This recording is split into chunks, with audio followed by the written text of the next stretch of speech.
नमस्कार, प्रतिदिन अखबार संपादकीय ऑडियो में आपका स्वागत है। यूपीएस की जरूरत, दैनिक जागरण।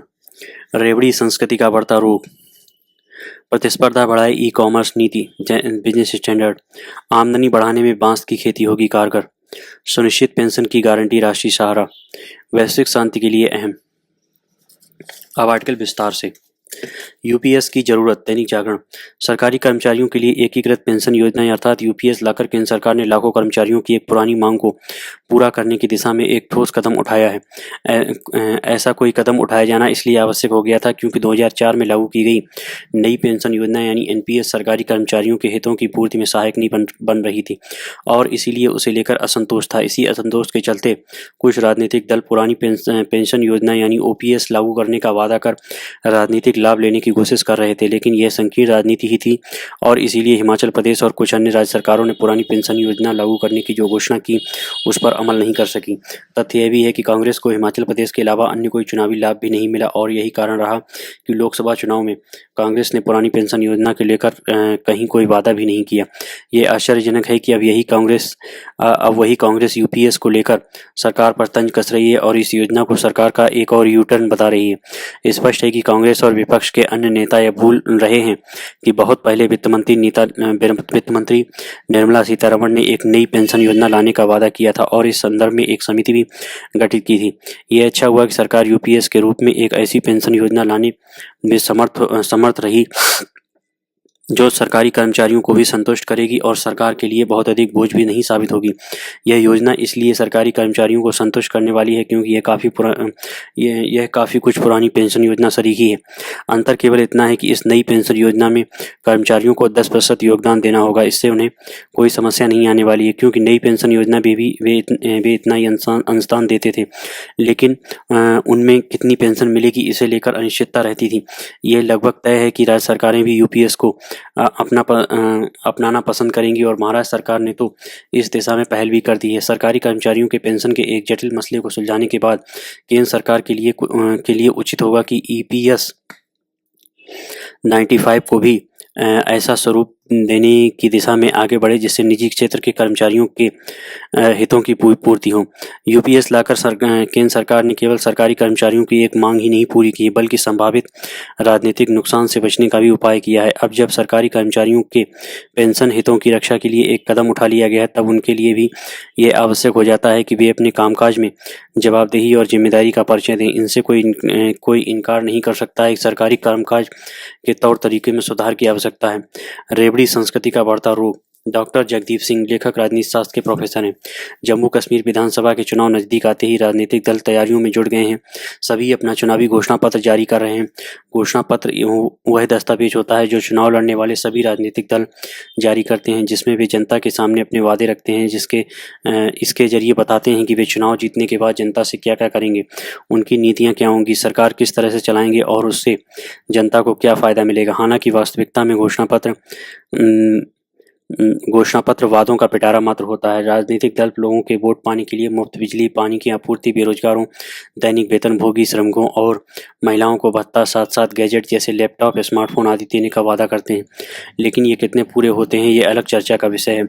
जम्मू कश्मीर की पूर्व मुख्यमंत्री और पीडीपी के अध्यक्ष महबूबा मुफ्ती ने पहचान की रक्षा, भविष्य की रक्षा शीर्षक से अपना एक घोषणा पत्र जारी किया है, जिसमें उन्होंने वादा किया है कि पार्टी अनुच्छेद 370 को वापस लागू करेगी। साथ ही आमजन को खुश करने के लिए 200 यूनिट मुफ्त बिजली, मुफ्त पानी, गरीब परिवारों को वर्ष में 12 गैस सिलेंडर, वृद्धावस्था पेंशन, विधवा पेंशन को दोगुना करने का वादा किया गया है। वहीं नेशनल कॉन्फ्रेंस नेका ने अपने घोषणा पत्र में कहा है कि पार्टी लोगों को 200 यूनिट तक मुफ्त बिजली मुफ्त देगी, अनुच्छेद 370 बहाल करेगी और जम्मू कश्मीर को राज्य का दर्जा दिलाने के साथ साथ 2000 में तत्काल विधानसभा द्वारा पारित स्वायत्तता संबंधी प्रस्ताव को लागू करेगी। जून 2000 में फारूक अब्दुल्ला के नेतृत्व वाली तत्कालीन नेका सरकार ने राज्य में 1953 से पहले की संवैधानिक स्थिति को बहाल करने की मांग करते हुए विधानसभा में एक प्रस्ताव पारित किया था। हालांकि इस प्रकार जम्मू कश्मीर के क्षेत्रीय दलों द्वारा 370 को पुनः बहाल करने की बात करना राष्ट्रीय हित के अनुकूल नहीं है। देखा जाए तो जम्मू कश्मीर की आर्थिक स्थिति पर्यटन उद्योग पर टिकी है और यहाँ रोजगार का यही सबसे बड़ा साधन है। बावजूद इसके कि इस महत्वपूर्ण क्षेत्र की समस्याओं का इन राजनीतिक दलों के घोषणा पत्रों में शामिल न होना गंभीर चिंता का विषय है। आखिर कब तक पर्यटन उद्योग की अनदेखी होती रहेगी? वैसे घोषणा पत्र जारी करने की परंपरा दुनिया भर में है। आमतौर पर घोषणा पत्र में आर्थिक और सामाजिक आदि मुद्दों पर पार्टी की नीतियों और कार्यक्रमों को पेश किया जाता है। अमेरिका जैसे देश में घोषणा पत्र में आर्थिक, विदेश नीति, स्वास्थ्य की देखभाल, शासन में सुधार, पर्यावरण से जुड़े मुद्दों और इमिग्रेशन आदि को शामिल किया जाता है। वहाँ इनमें लोगों को किसी तरह के खास लाभ देने की बात नहीं की जाती है। भारत में राजनीतिक दल मुद्दों के साथ साथ मुफ्त की रेवड़ियां तक को अपने घोषणा पत्रों में शामिल कर लेते हैं, जिसका मुद्दा सुप्रीम कोर्ट तक में उठ चुका है। पूर्व में सुप्रीम कोर्ट कह चुका है कि कोई भी मुफ्त वितरण सभी लोगों पर असर डालता है। ऐसे में निष्पक्ष और स्वतंत्र चुनाव नहीं हो पाते हैं। साथ ही देश में ऐसा कोई प्रावधान भी नहीं है जिससे घोषणा पत्रों में किए जाने वाले वादों को नियंत्रित किया जा सके। राजनीतिक पार्टियों को ऐसे वादों से बचना चाहिए जो चुनावी प्रक्रिया की पवित्रता को कम कर सकते हैं या मतदाताओं पर गलत प्रभाव डाल सकते हैं। राजनीतिक दलों को अपने घोषणा पत्रों में किए गए वादों की जरूरत को भी बताना चाहिए। वही वादे करें जो पूरे किए जा सकते हैं। यह भी बताएं कि इन वादों को पूरा करने के लिए वित्तीय जरूरतें किस तरह पूरी होंगी। मुफ्त के वादे कर राजनीतिक दल लोगों को अपने पक्ष में मतदान करने के लिए एक प्रकार से रिश्वत दे रहे हैं। इसका आर्थिक पहलू यह भी है कि राजनीतिक दल सरकार के खर्चे पर मतदाताओं को मुफ्त उपहार दे रहे हैं। लेकिन क्या यह उस राज्य की आर्थिक स्थिति के लिहाज से उचित है? गत वर्ष श्रीलंका में घटी घटना इसका उदाहरण है। जानकारों का मानना है कि श्रीलंका के आर्थिक पतन के कारण वहां के राजनीतिक दलों द्वारा मतदाताओं को दिए गए मुफ्त उपहार रहे हैं। भारत के अधिकांश राज्यों की मजबूत वित्तीय स्थिति नहीं है और राज्य के मामले में संसाधन भी बहुत सीमित हैं। दक्षिण भारत के राज्यों से शुरू हुई ये परंपरा धीरे धीरे उत्तर भारत के राज्यों में फैलती जा रही है। कोई आय न होने के बाद भी मुफ्त की योजनाओं की घोषणा करना देश के आर्थिक स्वास्थ्य की दृष्टि से उचित नहीं है। आमदनी का कोई ठोस योजना न होने के बाद भी राजनीतिक दल भारी भरकम घोषणाएं कर जनता को छलने का कार्य करते हैं। किसी वर्ग विशेष को मुफ्त की योजनाएं देकर जनता पर टैक्स का भार डाला जाता है। मुफ्त में सुविधाएं उपहार देने से अंततः सरकारी खजाने पर असर पड़ता है। यह एक गलत परंपरा है। ये अब इस रेवड़ी संस्कृति पर गंभीरता से चिंतन करने का वक्त आ गया है। जब तक अपने वादों पर खरा उतरने की कोई वैधानिक बाध्यता नहीं तय की जाती तब तक सुप्रीम कोर्ट और चुनाव आयोग को इस तरह की घोषणाएं करने से राजनीतिक दलों को रोकना चाहिए। चुनाव प्रचार के दौरान वादे करते हुए राजनीतिक दलों का केवल राजनीतिक पहलू पर विचार करना बुद्धिमानी नहीं है। आर्थिक हिस्से को भी ध्यान में रखना जरूरी है, क्योंकि अंततः बजटीय आवंटन और संसाधन सीमित हैं। मुफ्त की बात करते समय राजनीति के साथ साथ राष्ट्रीय हित एवं अर्थव्यवस्था को भी ध्यान में रखना चाहिए। प्रतिस्पर्धा बढ़ाए ई-कॉमर्स नीति, बिजनेस स्टैंडर्ड, ई-कॉमर्स प्लेटफॉर्मों की वृद्धि और खुदरा क्षेत्र पर उनके संभावित प्रभाव को देखते हुए केंद्रीय वाणिज्य और उद्योग मंत्री पीयूष गोयल ने गत सप्ताह यह स्पष्ट किया है कि सरकार ई-कॉमर्स के विरुद्ध नहीं है, बल्कि वह ऑनलाइन और सामान्य खुदरा कारोबारियों के बीच स्वस्थ प्रतिस्पर्धा सुनिश्चित करने पर ध्यान केंद्रित करना चाहती है। उन्होंने इस बात को भी रेखांकित किया है कि ऑनलाइन खुदरा कारोबारियों के लिए नियमों का पालन करना महत्वपूर्ण है। गोयल ने सरकार की स्थिति साफ करके अच्छा किया, लेकिन ऑनलाइन बनाम ऑफलाइन खुदरा के मुद्दे पर बहस जारी रहेगी। सरकार को अपनी नीतियों में भी इस प्रकार के बदलाव करने पड़ सकते हैं ताकि बाजार में होने वाली स्वाभाविक उथल-पुथल और गतिविधियां बाधित न हो। नीतिगत नजरिए से देखा जाए तो यह समझना अहम है कि ई-कॉमर्स क्या कर रहा है और उसके क्या संभावित खतरे हैं। ग्राहकों के लिए ई-कॉमर्स ने चयन के विकल्प बढ़ाए हैं और खरीद को सरल बनाया है। कुछ ई-कॉमर्स प्लेटफॉर्मों के गहन नेटवर्क और लॉजिस्टिक क्षमताओं के कारण छोटे शहरों और ग्रामीण भारत के उपभोक्ताओं की पहुंच उन उत्पादों तक हो सकी है जो पहले केवल बड़े शहरों में रहने वाले लोगों की पहुंच में थे। उत्पादक के नजरिए से देखें तो ऑनलाइन प्लेटफॉर्मों के साथ जुड़ाव ने पूरे देश को छोटे और मझोले उपक्रमों के लिए भी एक संभावित बाजार में बदल दिया है। ऑनलाइन और ऑफलाइन वेंडरों और उपभोक्ताओं के सर्वेक्षण से पहले इंडिया फाउंडेशन की एक रिपोर्ट जारी की है, जिसमें क्रमशः 60% और 52% वेंडरों ने कहा है कि ऑनलाइन बिक्री शुरू होने के बाद उनकी बिक्री और मुनाफा दोनों बढ़े हैं। जानकारी यह भी है कि वे अधिक लोगों को काम पर रख रहे हैं। ऐसे में स्पष्ट है कि ऑनलाइन प्लेटफॉर्म से जुड़े विक्रेता और उपभोक्ता दोनों को लाभ हुआ है। बहरहाल नीतिगत नज़रिए से देखें तो दो प्राथमिक चिंताएं हो सकती हैं। पहली, अक्सर यह आरोप लगता रहा है कि कुछ ऑनलाइन प्लेटफॉर्म बहुत कम कीमत पर बेचने की रणनीति अपनाने हैं। इस तरह के व्यवहार की जांच जरूर की जानी चाहिए। वास्तव में ऐसे मामलों में प्रतिस्पर्धा नियामकों ने बड़े ऑनलाइन खुदरा कारोबारियों की जांच की है। बहरहाल विशुद्ध कारोबारी नज़रिए से देखा जाए तो ऑनलाइन कारोबारियों के लिए ऐसा व्यवहार अपनाने की कोई तुक समझ में नहीं आती। आमतौर पर ऐसा व्यवहार छोटे बाजारों में अपनाया जाता है जहां सीमित प्रतिस्पर्धा हो। वहाँ यहाँ मामला ऐसा नहीं है।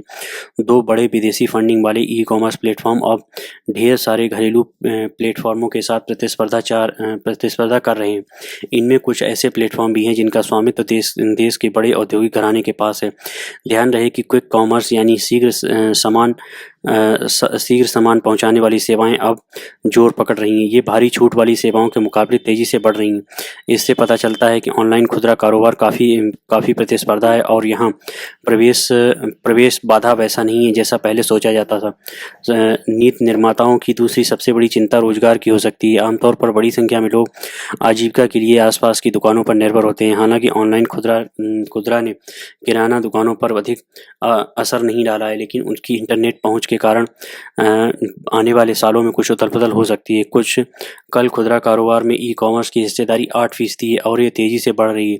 जैसा कि रिपोर्ट बताते हैं कि ये ध्यान देने लायक है कि ऑनलाइन प्लेटफॉर्म के वेंडर अधिक लोगों को काम पर रखते हैं। इस क्षेत्र में रोजगार की प्रगति में बदलाव आ सकता है। ऐसे में नीतिगत हस्तक्षेप करके यथास्थिति का बचाव नहीं किया जाना चाहिए। उम्मीद है कि सरकार जल्दी ही नई ई कॉमर्स नीति लाएगी। यह सुनिश्चित किया जाना चाहिए कि नीति स्वामित्व या निवेश के आधार पर भेदभाव न करते हुए सबके लिए समान हो। एक निष्पक्ष नीति से निवेश बढ़ेगा, रोजगार तैयार होंगे और उपभोक्ताओं का भी कल्याण होगा। आमदनी बढ़ाने में बांस की खेती होगी कारगर। सुरेंद्र सूद। कभी गरीबों की लकड़ी कहलाने वाला बांस अब किसानों के लिए कम पैदा करने का जरिया बन गया है और इसे कभी गरीबों की लकड़ी कहलाने वाला बांस अब किसानों के लिए रकम पैदा करने का जरिया बन गया है और इसीलिए उसे हरा सोना कहा जाता है। आधुनिक तरीके से इसकी खेती करना गन्ने और कपास जैसी कीमती फसलों से भी ज़्यादा फायदेमंद साबित हो रहा है। इसमें किसानों की आमदनी बढ़ाने की संभावना देखते हुए सरकार ने राष्ट्रीय बांस मिशन और एकीकृत बागवानी विकास मिशन को नए सिरे से शुरू किया गया है और जिसके तहत देश के विभिन्न हिस्सों में बांस की खेती को बढ़ावा देने के लिए योजनाएं लागू की जा रही हैं। इन योजनाओं में लकड़ी के विकल्प के रूप में विभिन्न क्षेत्रों में बांस का उपयोग बढ़ाने के उपाय शामिल हैं। साथ ही बांस और इससे बने उत्पादों के उत्पादन, देश में मार्केटिंग तथा निर्यात के लिए मूल्य श्रृंखला बनाने के भी उपाय किए जा रहे हैं। नीति आयोग का अनुमान है कि साल 2025 तक दुनिया में बांस का बाजार लगभग 98.3 अरब डॉलर का हो जाएगा। चीन के बाद भारत ही दुनिया का दूसरे सबसे बड़ा बांस उत्पादक है देश है और तेजी से बढ़ते वैश्विक बाजार में इसका बड़ा हिस्सा हासिल करने की कोशिश कर रहा है। देश में बांस की 136 देसी किस्में होती हैं और इस बहुमूल्य तथा बहुउपयोगी पौधे का करीब 32.3 लाख टन सालाना उत्पादन होता है। जंगली पौधे के बजाय कृषि फसल के रूप में बांस की खेती को बढ़ावा देने के लिए वर्ष 2017 में भारतीय वन अधिनियम में एक संशोधन किया गया, जिसके तहत बांस को पेड़ की बजाय घास की श्रेणी में डाल दिया गया। इससे पेड़ों और दूसरे वन उत्पादों की कटाई, ढुलाई तथा बिक्री पर लगे तमाम तरह के प्रतिबंध बांस से हट गए। वनस्पति विज्ञान में पौधों का वर्गीकरण भी इस कदम को सही ठहराता है, जिसमें बांस को घास के एक विशेष परिवार में रखा गया है। इसमें गेहूं, चावल, जई, राई, मक्का, ज्वार और बाजरा जैसी खाद्य फसलें भी इसी परिवार में आती हैं। अब बांस की खेती भी दूसरे फसलों की तरह की जा सकती है और इसे बेचने के लिए न तो किसी लाइसेंस की जरूरत पड़ती है और न ही वन विभाग या किसी अन्य सरकारी एजेंसी की इजाज़त लेनी पड़ती है। बांस प्राकृतिक रूप से पूर्वोत्तर भारत और पश्चिम बंगाल में होता है, जहां इसका दायरा तेजी से बढ़ रहा है। इसके साथ ही मध्य प्रदेश, छत्तीसगढ़, अंडमान निकोबार द्वीप समूह और पश्चिमी घाट जैसे इलाकों में भी इसकी खेती तेजी से फैल रही है। इस समय 1.57 करोड़ हेक्टेयर से भी ज़्यादा भूमि पर बांस की खेती होने का अनुमान है। देश में उगने वाले कुल बांस का लगभग 50% पूर्वोत्तर क्षेत्र में होता है। मीडिया में हाल ही में आई खबरों के मुताबिक गुजरात में पिछले 2 वर्षों में बांस किसानों की संख्या दोगुनी हो गई है। महाराष्ट्र सरकार ने 7 लाख रुपए प्रति हेक्टेयर प्रोत्साहन का ऐलान कर बांस की खेती का रकबा 10,000 हेक्टेयर तक बढ़ाने की योजना का ऐलान किया है। यह पहल पर्यावरण प्रदूषण पर अंकुश लगाकर कार्बन डाइऑक्साइड सोखने वाले इलाके बनाने की राज्य की रणनीति का हिस्सा है। बांस कार्बन डाइऑक्साइड को ऑक्सीजन में बदलने में बहुत कारगर होते हैं। कई अध्ययनों से पता चला है कि ज़्यादातर पौधों की तुलना में बांस 35% अधिक ऑक्सीजन का उत्पादन करता है। खास बात यह है कि बांस दुनिया में सबसे तेजी से बढ़ने वाले पौधों में शामिल है। आमतौर पर यह एक ही दिन में 30 से आमतौर पर यह एक ही दिन में 30 से 90 सेंटीमीटर 1 से 3 फुट तक बढ़ जाता है, जिसके कारण यह बायोमास के सबसे कारगर उत्पादकों में से एक है। इस बायोमास का इस्तेमाल भोजन से ईंधन तक विभिन्न उत्पाद बनाने में किया जाता है। बांस की नई टहनियों से पूर्वोत्तर राज्यों में सब्जी बनाई जाती है या दूसरे स्थानीय व्यंजनों में इसका इस्तेमाल किया जाता है। बांस से बने खाद्य पदार्थ सेहतमंद माने जाते हैं क्योंकि इसमें फाइबर भरपूर होता है मगर कैलोरी कम होती है। इसका स्वाद भी एकदम अलग होता है। बांस की जड़ समेत उसके कुछ हिस्से औषधि के रूप में इस्तेमाल किए जाते हैं। पूर्वोत्तर में इनका इस्तेमाल पारंपरिक उपचार में किया जाता है। बांस को पर्यावरण के अनुकूल जैव ईंधन जैसे एथेनॉल बनाया जा सकता है या इसकी लुगदी से कागज भी बनाया जा सकता है। मजबूती और लचीलेपन की वजह से निर्माण क्षेत्र में भी बांस का व्यापक उपयोग होता है, जहां इसकी मचानें खूब बनाई जाती हैं। इसके अलावा मेज, कुर्सी, पलंग जैसे फर्नीचर और दूसरे घरेलू सामान में भी इसका इस्तेमाल बढ़ रहा है क्योंकि यह हल्का और टिकाऊ होता है तथा बिल्कुल अलग दिखता है। व्यावसायिक मकसद से खेती करने पर बांस को आमतौर पर बरसात के मौसम में रोपा जाता है। इसकी कलमों की रोपाई होती है। कटाई के बाद जो हिस्सा जमीन में बच जाता है उससे भी नया बांस उगाता है।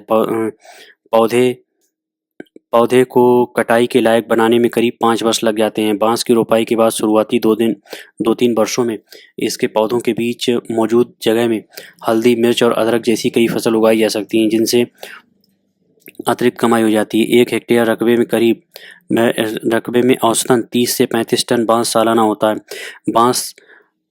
बांस के बाग को अच्छी तरह संभाला जाए, ज़्यादा उपज वाली किस्में लगाई जाएं, नकदी का इस्तेमाल हो और खेती की अच्छी पद्धति अपनाई जाए तो उपज भी बढ़ सकती है।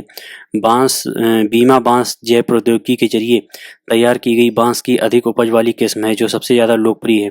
एक बांस आमतौर पर 100 रुपये में बिकता है। इस हिसाब से इसकी खेती करने वाले सालाना 75,000 से 80,000 रुपये प्रति हेक्टेयर शुद्ध लाभ कमा सकते हैं। इतना रिटर्न बहुत कम फसलों में मिल पाता है। सुनिश्चित पेंशन की गारंटी, राष्ट्रीय सहारा। केंद्र सरकार ने पुरानी पेंशन योजना सरीखी यूनिफाइड पेंशन स्कीम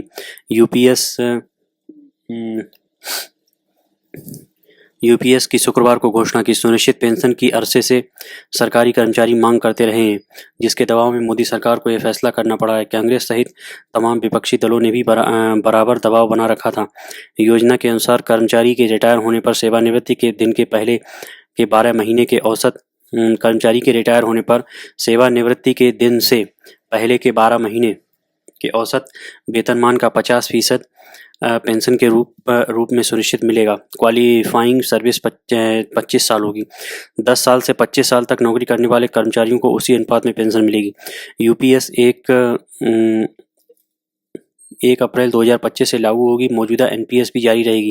कर्मचारियों पर है कि उनमें दोनों में से कौन सा विकल्प चुनते हैं। एनपीएस वाले यूपीएस में जाते हैं तो उन्हें फ़ायदा होगा। दरअसल प्रधानमंत्री नरेंद्र मोदी ने तत्कालीन वित्त सचिव टीपी सोमनाथ की अध्यक्षता में एक समिति बनाई थी।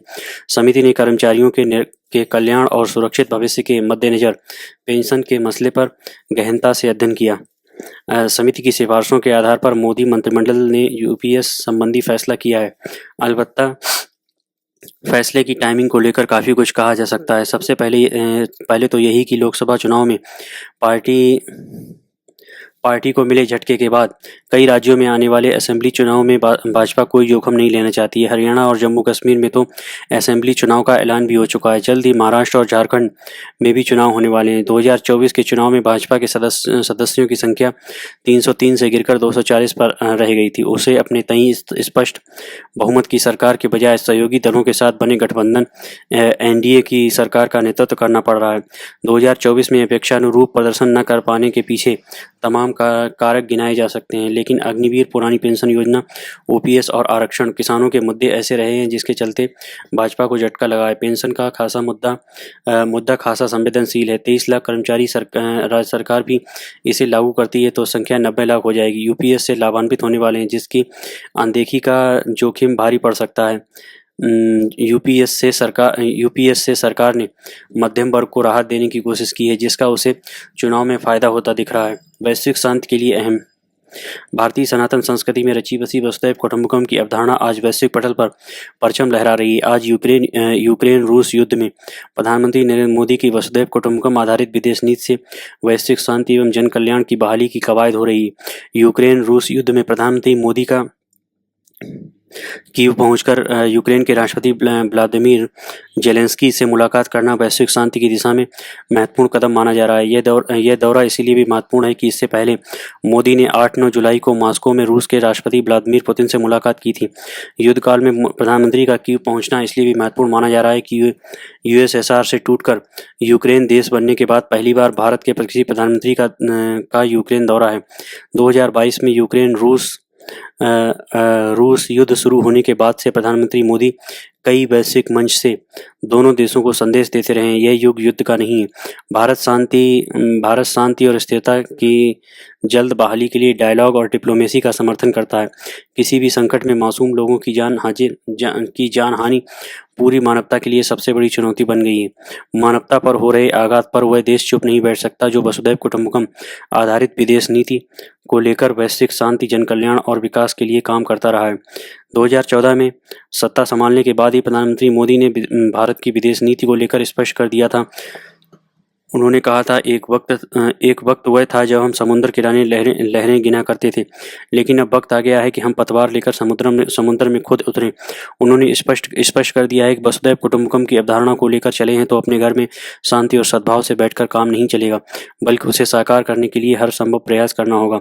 मानवता की खातिर आज मोदी युद्धग्रस्त पहुंच गए। भारत यूक्रेन से द्विपक्षीय संबंधों को बेहतर बनाने की दिशा में निरंतर काम करता रहा है। दिसंबर 1991 में यूक्रेन को संप्रभु एवं स्वतंत्र देश की मान्यता मिलने के बाद मई 1992 में कीव में भारतीय दूतावास खोला गया। द्विपक्षीय संबंधों को बेहतर बनाने की दिशा में भारत ने यूक्रेन से R-27 air to air missile समेत अन्य हथियार आयात किए। एशिया प्रशांत क्षेत्र में यूक्रेन का 5वां सबसे बड़ा निर्यात गंतव्य भारत बना। भारत द्वारा यूक्रेन को दवाओं का निर्यात करना भी जारी रहा। यूक्रेन में 30 से अधिक यूक्रेनी संस्कृति समूह भारतीय नृत्य को बढ़ावा देने के लिए कार्य करते हैं। इसके बावजूद यूक्रेन ने कई मामलों में भारत का साथ नहीं दिया। 1998 में तत्कालीन प्रधानमंत्री अटल बिहारी वाजपेयी की सरकार में जब भारत ने परमाणु परीक्षण किया तो यूक्रेन ने 25 देशों के साथ मिलकर भारत के परमाणु शक्ति बनने का विरोध किया। यूक्रेन पड़ोसी देश पाकिस्तान के हथियारों की आपूर्ति करता रहा, जो पाकिस्तान आतंकवाद को बढ़ावा देने में लगा रहा। आतंकवाद के मामले में यूक्रेन कई बार पाकिस्तान के पक्ष में खड़ा रहा है, जिस पर भारत कई बार आपत्ति भी दर्ज करा चुका है। कश्मीर में पाक समर्थित आतंकवाद का मामला हो या पाक में आतंकियों को मिलने वाली मदद के मामले में यूक्रेन ने कभी भी भारत का साथ नहीं दिया।